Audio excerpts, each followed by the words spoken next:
Hello beautiful soul! Welcome back to my channel. This is Mei Xiang. I'm from Japan, Kabayan. Taurus, this reading is for you, September 2024. Maraming salamat muna sa aking mga subscriber, new subscriber, cross-watcher, at sa mga bagong pasok dyan. Welcome na welcome kayo sa bahay ni Ate Aimee. Maraming salamat din sa nakataba ng puso ninyong mga comments. At sa mga nagpa-personal reading, maraming salamat po. Kung gusto po na personal reading at energy nyo lang talaga ang gusto nyo makuha natin, all the details po is nasa baba po ng video na ito. This is a general reading, Kabayan Taurus. Kunin mo lang ang sayo at itapon ang hindi naman talaga para sa iyo. Maaring ito is vice versa, maaring energy mo, energy ng person mo o energy ng malapit sa puso mo. Maaring nangyayari, or mangyayari pa lang. Use your own intuition, lawakan natin ang ating isipan. Pag hindi ito nag-fit sa inyo, huwag nyo lang din itong ipilit dahil marami po kayong energy sa mundong ito.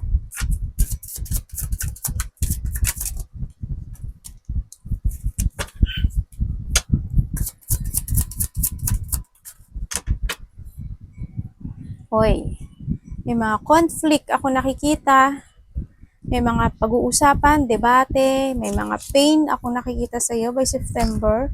Magkakaroon ng very hard work or may mga situation na mahihirapan ka, mga activity, physical activity, yan. Baka magiging very hard work yung iyong trabaho or yung trabaho mo is hard work talaga by September. Yung nakita ko dito.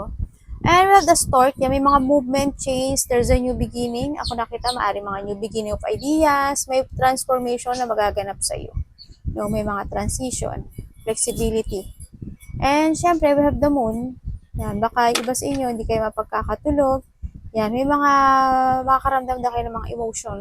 Yan, feeling emotion, maaaring may mga i-imaginein kayo, may mga magkakaroon kayo ng mga inspirations in life, yan, or you use your intuition more on this September 2024. We have the man. Yan, maaring sabi ko nga sa'yo, baka may mga debate, di ba? May mga conflict, malaki man o maliit ito. Yan, baka ito, there's a man. May tao ditong lalaki, maaring ikaw ito.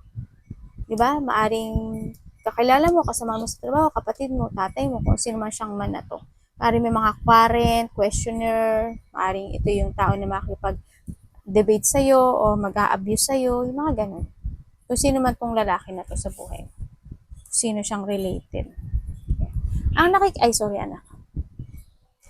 Nakikita ko sa iyo, yan, you will be suffering for a nightmare.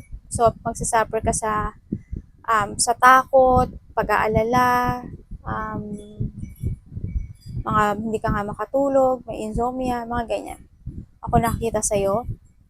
May mga situation daw na magkakaroon ng mga promises. May mga situation na magkakaroon ng confirmation. Maaring magkakaroon ka na ng ng pagmamahal, di ba? O, basta may mga commitment, kumbaga. May mga situation na happiness. Actually, this is a happiness. This is a commitment eh. May mga situation na magiging responsible ka na. Yan. May mga situation na magkakaroon ng assurance with it come, halimbawa sa trabaho mo, sa mga ginagawa mo, sa sarili mo, magkakaroon ka na daw ng mga ganun. Yun nga, may mga situation pa rin na magkakaroon ng tolerance or may mga mafe-feel ka na yung, siguro ngayon sa debate yun, no, yung conflict siguro. Kung ano man yung nakita ko kanina. Yun baka yun, magkakaroon ng mga ganun, lungkot, parang may mga sitwasyon na makukulong ka dun sa sitwasyon na yun, na maaring, like a nightmare na parang you're in a dark place, na problema, maaring problema, conflict, mga debate, mga ganyan, pain, maaring isa rin yun, pain, di ba? Maaring makulong ka sa sakit ng katawan mo, sa nararamdaman mo, yung mga ganyan situation. Pero, syempre, there's a luck, di ba? May luck tayo na yun. Kumbaga, there's a promise and there's a luck. Ibig sabihin, may mga lucky na darating sa buhay mo. May mga mangyayaring jackpot. Halimbawa, may nililigawan ka or meron nang liligaw sa'yo, baka maging kayo na. Yun. Lucky yun. There's a luck, yes. Sinagot na ako nito. Yes, may boyfriend na ako, may girlfriend na ako. Yung mga ganun. O kaya, yes, meron na akong bagong trabaho. Meron na ako ngayong pinagkakaperahan. Yung mga ganun. May mga jackpot, may mga lucky, this September, tumaya kayo, di ba? Malay nyo, di ba? Hindi natin masabi, di ba? If you take it action, maaaring mangyari. Ang nakita ko dito, yung mga situation na fortune, there's a fortune na mangyari. Super lucky to. Pakita ko sa inyo. Di ba? Yung dito, oh, may mga reward ka ron na makukuha. Yan, maaring reward of, recognition, mga ganyan. Maaring hindi ikaw, baka anak mo, kapatid mo, maaring ikaw, mahabaan ka na kontrata sa pinagtatrabahuhan mo, isa yon. Also, that is a reward, di ba? O, yung mga ganang situation, no? Yan, yung mga difficult na situation mo sa buhay mo is magtatapos na. Ang sinasabi dito, magkakaroon daw ng mga bagong sigla, babalik na yung mga bagong sigla, yan, maaari may makikita na malalapit sa puso, kaibigan, family. Ang nakita ko to, there's a union. Then sa iba, may mga wish come true daw ako na nakikita na na matutupad. Yan na nakita ko. May happiness kasi ako nakita. Also, there's a prosperity. May mga fortunate outcome na magaganap. Makakaramdam ka na ng peace. Kumbaga, may mga sitwasyon siguro na magtatapos na sa buhay mo. Mag-finish yan. Mga achievement in life. Yes, nakikita ko naman dito na may mga hinihintay ka naman. May mga iba sa inyo, may mga hinihintay na mga bagay, may mga resulta, reward, or waiting for something. No, sa nakita ko dito, nandito may pagiging hard work mo at baka hinihintay mo yung promotion mo or baka nag-exam ka or may mga basta may mga hinihintay ka daw, no? Maaring may mga sitwasyon na nagkakaroon ng proseso, progress or analyzing dito.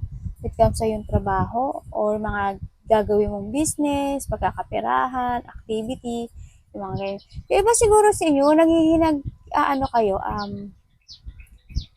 nag-iisip ba kayo na lumipat na ibang trabaho or mag-business or basta something ganun. Either bagong trabaho or bagong work or pareho lang yun or pagkakaperahan, bagong business ganyan. Siguro ganun ang nakita ko dito kasi parang may gagawin na kayo dito. No? Iba dito naman, yes, may bagong, kung hindi ito trabaho, may mga activity daw kayo na gagawin. No? Or, may nakita ko dito na maaring may new love. Wow! There's a new passion or new love daw na darating sa buhay mo. Fashion will come to your business, work man yan, or tao man yan. Sa nakita ko dito, no? Yan, baka magkakaroon nga ng mga promises, no? At makakaramdam ka ng kaligayahan. Baka sinagot ka na, o nagka-jowa ka na, nagka-boyfriend ka na. Diba? Ang pangit ng words ko, no? Sorry, jowa, ang pangit eh. Alam niyo na yun.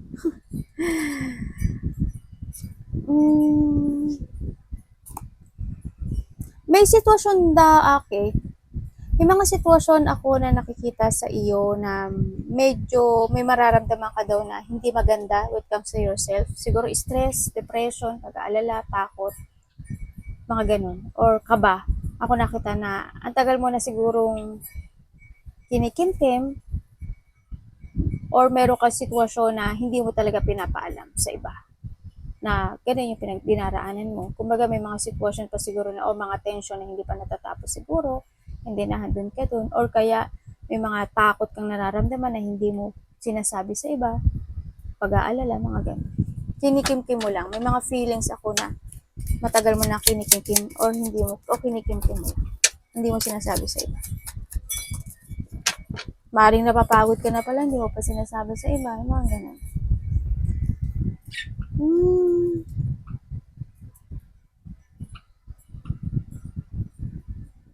Okay. Sa nakita ko dito, magkakaroon sa'yo ng river. Magkakaroon ng bagong pag-asa, ng bagong, yes, there's a commitment of new partner, maybe trabaho, yan, maaring pagkakaperahan, business, ganyan nakita ko dito. May mga promises, may mga darating na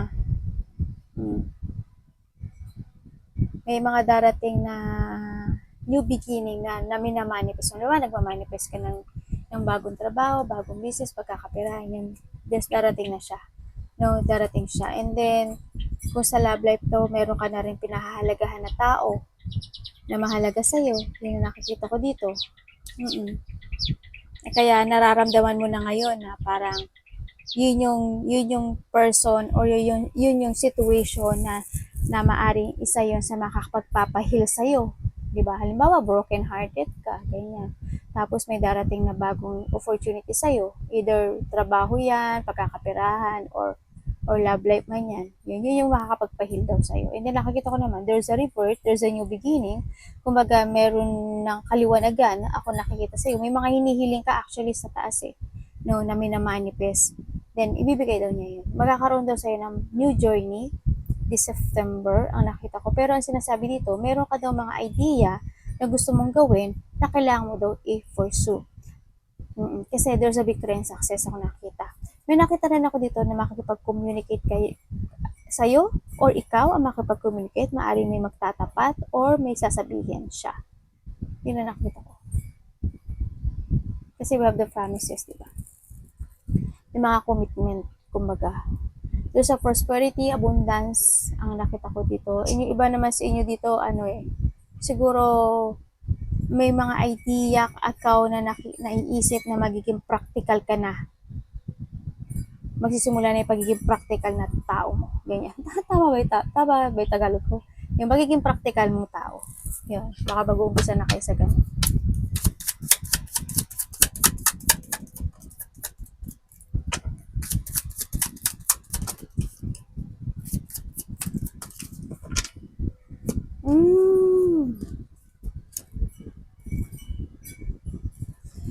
May mga sitwasyon ako na nakikita sa'yo na hindi ko alam, siguro it comes sa family or sa trabaho. Ako nakikita na parang may naghihigpit. Either sa family, baka may naghihigpit sa pera, sa trabaho, may nagiging kibishi, nagiging very hard work nga ang nakikita ko dito. May mga situation na maaaring hindi nagkakaroon ng pagkakasundo-sundo sa loob ng tahanan o sa trabaho, ganyan. May mga pag-aaway talaga. May mga conflict, mga debate talaga ako nakikita. Hindi ko nakikita yung pagiging stable mo sa ngayon. Kontento ka kung nasaan ka ngayon, pero may mga panahon, daytime, something ganyan. Ako nakikita sa'yo na parang nasosuffocate ka na or nape-pressure ka. Yun na nakikita ko sa'yo. Yan, pagdadaanan mo daw yun. Mape-pressure ka. Ano po ang laki sa kanya? Sabi, ano po yung laki sa kanya? Uy, ang laki daw sa'yo. Wow, 10-10. Congrats! Tandara, yan ang laki sa'yo. Ang laki sa'yo is yung mga struggle in life mo, problema mo, mga responsibilities na mabibigat is unti-unti na daw yung gagaang. Yung mga tinik na naka sa'yo is unti-unti na yung hihiwalay sa'yo. Yan. Yan na daw nagiging luck mo. No, sa nakita ko dito. Kumbaga, there's a new horizon. We have the 1010. I-research nyo kung ano yun. Yan, we have the 1010. Yan, natatapos na yung mga struggle, problem, mga dipon, yan, magtatapos na yan. Mariresolbahan na ang mga pain na iyong nararamdaman. Magkakaroon na ng bagong sigla, babalik na yung may mga situation na o may mga magbibigay na sa'yo ng maaring pag-asa, babalik yung pag-asa mo, babalik yung sigla mo, saya mo. Yan, nakita ko dito.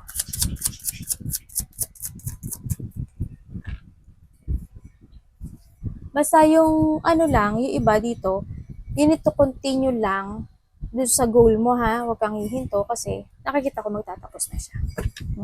Unti-unti na siyang mabubunot yung mga tinik at mga pasanin, mga hirap. Yung iba siguro dito, sumasakit yung likod nyo, no? Okay. Uy, may nakipag-usap sa'yo. Nanay? Or babae siya eh. Kung Yung iba sa inyo may new love. May new love. Either ikaw ang mas, siguro mas matanda, hindi. Yung iba siguro sa inyo, iba ka siya, mas matanda siya ng isa, or mas matanda ka. Yan. Basta there's a new happiness, there's new love, there's a new beginning. Ako nakita. May makipag-usap daw sa'yo. Mm-mm. May biglang makikipag-usap sa'yo. May mga bigla ang mangyayari eh. Pare makatanggap ka ng news, bigla makipag-usap sa'yo. Tingnan natin. There's an achievement ako nakikita sa'yo eh, this September. And then, may malalaman ka daw na katotohanan. Yun ang nakikita ko.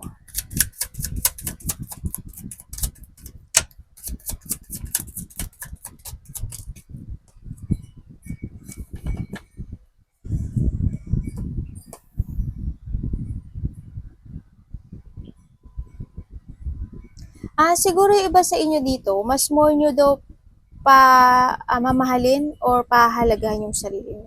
Yun sa nakita ko dito. Mm-mm. Yes, there's a news eh, no? There's a good news ako nakikita rin sa'yo. Sa iba dito, there's a good news, may makakipag-communicate, yan, may achievement, may nagsisave ba ng money? Yan. Sinasabi rin dito na mahalin nyo more yung sarili nyo, alisin nyo na yung mga situation na hindi nararapat para matapos yung mga problema nyo in life, ikat nyo na daw yun. Siguro may mga kinat na kayo sa buhay nyo, ikat nyo na yun at yun ang balikan. Mas isipin nyo daw ngayon yung sarili nyo. Mas mahalin nyo ngayon yung sarili nyo. No? Ang nakita ko ito, kumbaga, hindi yung pagiging, kailangan yung maging isang very smart. Yan. You need to see the fact before you take it action. Yan. Nakikita ko dito.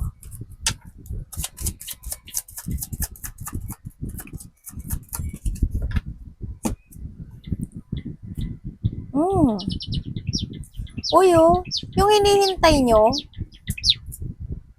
ano yun, anak? Ano yun, anak? Nagmamadali pa? Kala mo naman saan pupunta si mami? Nagmamadali pa yan? Tingnan natin kung kaano niya. Ayaw niya. Pag binigay, ayaw niya, no? Okay. Sa nakita ko dito, yung mga, kailangan mo daw manindigan sa mga situation na gusto mong gawin. Yan. Siguro sa inyo, magiging busy kayo, no? This September. Yan. Magiging very defensive kayo, busy, tsaka very protective. It comes to yourself na rin siguro. Sa nakita ko dito. Magpo-focus na kayo kasi more sa iyong stability, trabaho mo, business mo. Yan. Doon ka na nakapokus. Yan. Kaya nakita ko dito. Busy ka na. Kumbaga dito na yun. Baka iba sa inyo may business, maliit man o malaki yan. Baka may business kayo. Kumbaga doon na yung inyong focusing. No, kumbaga nagpupunla na kayo sa sarili nyo.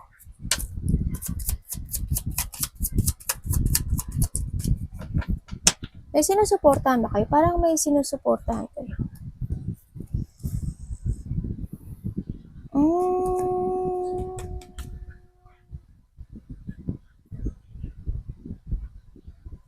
Sa nakikita ko dito na may mga sitwasyon daw talaga ako na nakita na po-frustrate ka, lalo na when it comes to money, tsaka sa trabaho or business, no, or sa tao. No, sa nakita ko dito, napo-frustrate ka raw. Siguro napo-frustrate ka kung paano ka a-action, paano ka gagalaw, kung ano ba talagang layunin ng gusto mo sa buhay mo. Yan siguro, kung ano ba talagang gusto kong mangyari sa buhay ko, ano bang gusto kong maganap, mangyari, maging, yung mga ganun. May frustration actually. Ako nakita sa iyo dito. Pero ang sabi dito, kailangan mo daw ayusin ang lahat ng bagay na meron ka. Kumbaga, wag mong isipin yung negativity. No, wag ka magpatrap sa mga negative na iniisip mo. You need to take it action. This is a breakthrough para sa'yo kasi nasa yung mga kamay yung future din. Diba? Kailangan dito ng positive motion. Kailangan dito magkaroon action. Focus and take it action. Siyempre, layunin. Diba? Ano ba yung gusto kong maging in the future? Ano ba yung gusto kong mawala sa buhay ko at linisin? Ano ba dapat kong alisin? Ano ba yung dapat kong gawing transformation when it comes to myself? Ano ba yung mga dapat kong i-let go? Diba? Yung mga gano'n. Kasi may bagong magbubukas daw sa iyo na isang pintuan na kailangan isara mo yung the past na pintuan para may magbukas din na bagong pintuan para sa'yo. And then, in that day, pag may nagbukas na, at pag nagsara mo na yung the past, yung nakaraan na pintuan, may magbubukas. Pag nagbukas na yun, syempre, kailangan mo mag-action. Papasok yun sa idea mo, syempre. Pag hindi ka na umaksyon, syempre, nakastuck ka dun sa sitwasyon na yun, di ba? Kailangan mo din daw magpakatatag. Sa nakita ko sa'yo dito, you need to be strong. This is the time to step up. Then, ang syempre, kailangan mo ito ng clear mind. Sinasabi dito, yun nga, you take it action, huwag kang maguluhan sa nakita ko dito. Kasi baka naguguluhan ka, ang dami mo iniisip. Sa nakita ko dito. Kailangan mo, you need to take a risk. Kailangan mong sumugal, kailangan mong sumubok sa nakita ko dito. Alam mo, may nakita ko sa'yo, parang may excitement akong nakikita sa'yo. Sinabi ko na ba kanina yun? Kasi nakita ko uli lumabas kasi uli may excitement akong nakikita sa iyo. I don't know why, pero may excitement. Maybe there's a new fashion ikaw na ginagawa or dumadating sa buhay mo. Maaaring ganun. Maaaring iba dito siguro hindi kayo nagkakaintindihan din. May tao dito hindi nagkakaintindihan. May tao naaring nag-away, malaki man o maliit, o hindi kayo nagkakaintindihan. May mga agreement, battle, conflict, tension. There's a competition din ako na nakikita dito. And may mataas ang ego eh. I don't know why kung may nag-aaway with loves territorial. Yan. May lack of control and lack of cooperation sa iba. Kung ano mo lang yun sa'yo dun, yun ang nakikita ko. Kung magkarelasyon kayo, kapatid mo, kuya mo, tatay mo, ano man yan, baka may mga conflict, di ba? May mga hindi nagkakaintindihan. Baka isa sa inyo matataas ang ego. May mga ganun. Kung sino man siya, kasamahan mo man siya sa trabaho, karelasyon mo man siya, di ba? Yun. Arigato namaste, God bless.